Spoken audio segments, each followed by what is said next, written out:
El tema de la educación yo lo enfoco como un arranque en el siglo XIX, hacia mitad del siglo, con dos hechos que para mí están concatenados y que tienen mucho que ver con esto.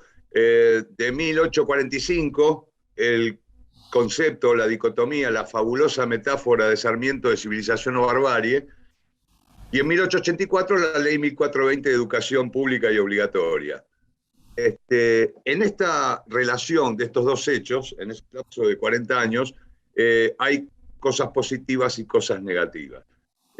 Yo creo que es fundamental el tema de la alfabetización que promovió la ley 1420, pero aquel concepto que venía de arriba, venía de educar al soberano, tiene mucho que ver con aquella civilización que se pretendió generar en este país, digamos, ¿no? Y que todavía sigue siendo una dicotomía en la que nos damos vuelta, donde quedamos de un lado o de otro de la grieta.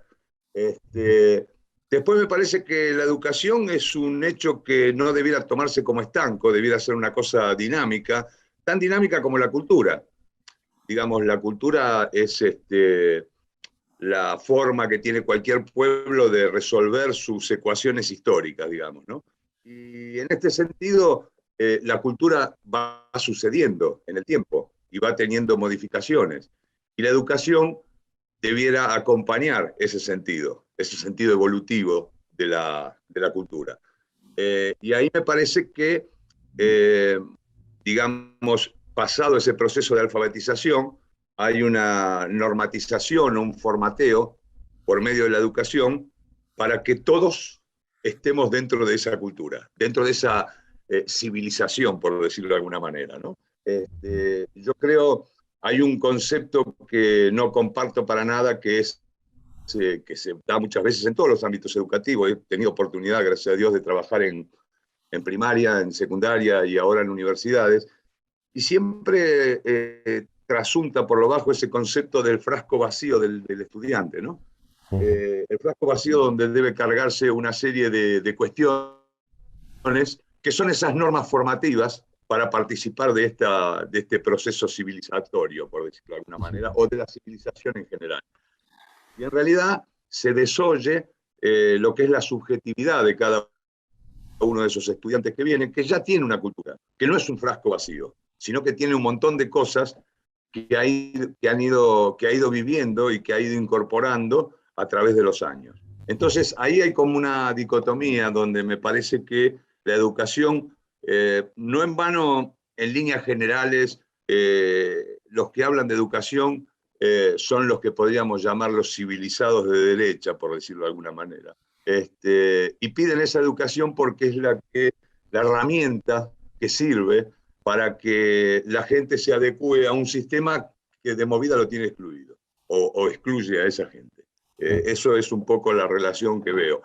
Entonces, teniendo en cuenta esa palabra que decís vos de instrucción, yo creo que hay en boga y es muy plausible el tema de la inclusión, ¿no? Trabajamos en universidades, trabajo en universidades, algunas nuevas y otra más histórica como la Universidad de La Plata, pero este concepto de inclusión yo lo llevaría al terreno de la habilitación.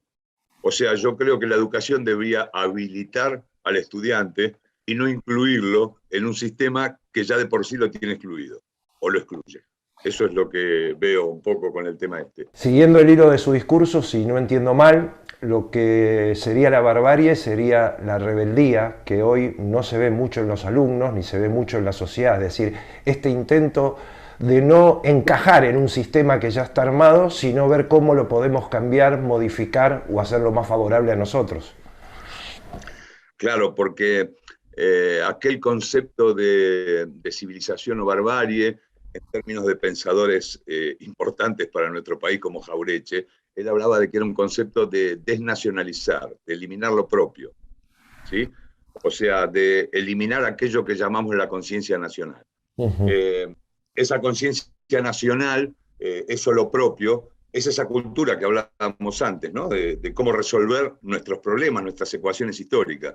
Entonces, esas cosas son las que se dejaban de lado con ese proceso civilizatorio, ¿sí? Ujú. Entonces, la barbarie es aquello que surge en distintos lugares. ¿Qué sé yo? Yo, por ejemplo, hoy hablaba con una persona y decía que la barbarie no está en los discursos que podemos ver, digamos, no se publicitan en televisión o en ninguno de esos lugares los discursos de la barbarie, que no son discursos organizados de una determinada manera. Me parece que la barbarie se manifiesta, por ejemplo, para decir una cosa puntual, en los comedores comunitarios.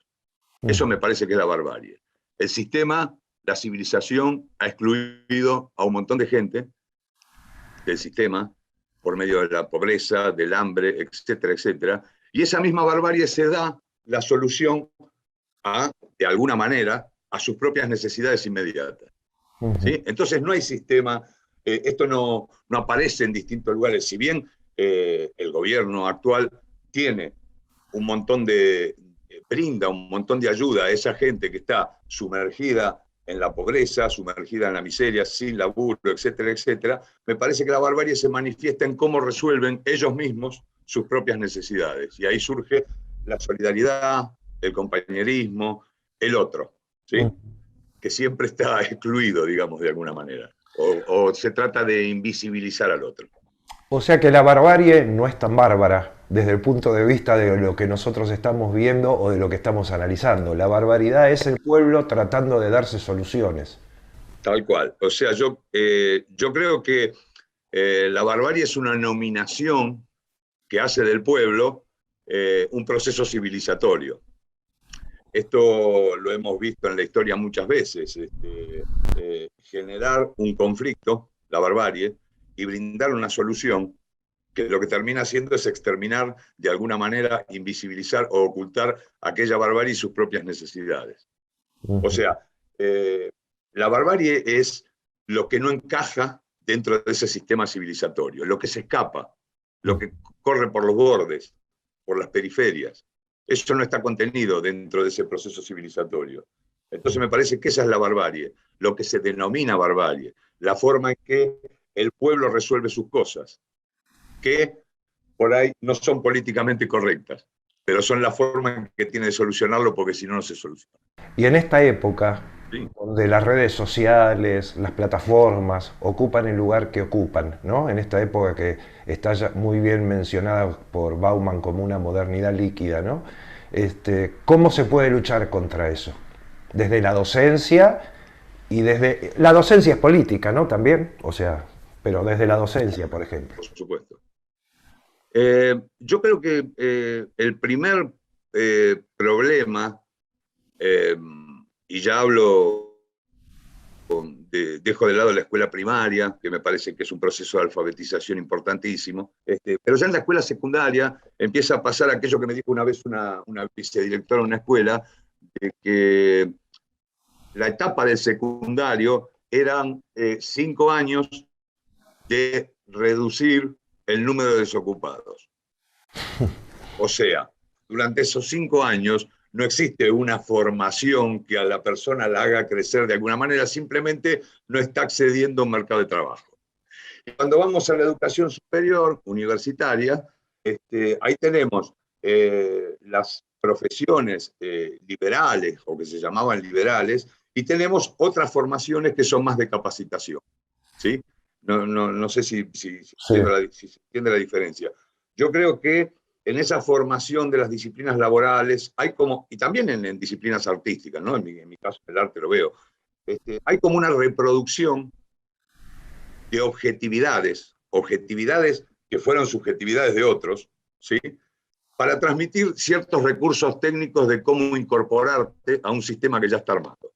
Pero lo que se deja de lado es la subjetividad del estudiante.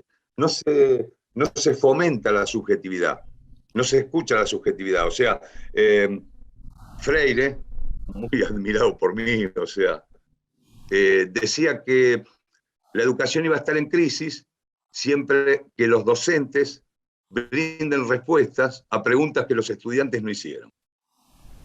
Entonces eso me parece fundamental. Él tiene un libro importantísimo junto con Founders, que es la pedagogía de la pregunta, y me parece que ahí está el tema, porque las respuestas corresponden al estudiante como concepto de envase vacío, donde uno va cargando sus propias respuestas, ¿sí? Y esto generalmente hace que la educación, la formación, sea una fuera para el estudiante, no se ve incluido, tenga que aprender o reproducir objetividades que están lejos de sí mismo. Entonces empiezan a aparecer las cosas de cuál es la conveniencia de determinada profesión u otra, porque las subjetividades se han quedado de lado. Entonces buscamos cuál tiene o mejor posicionamiento social o mejor rédito económico, etcétera, etcétera. Pero en el proceso de formación, de habilitación del estudiante para participar de este mundo, han quedado afuera. Eso es lo que yo veo. Entonces, me parece que una educación que trate de resolver, de formular preguntas y de escuchar preguntas, es la que favorecería el crecimiento y el desarrollo de las potencialidades de cada individuo, de cada estudiante. Me parece que va por ese lado.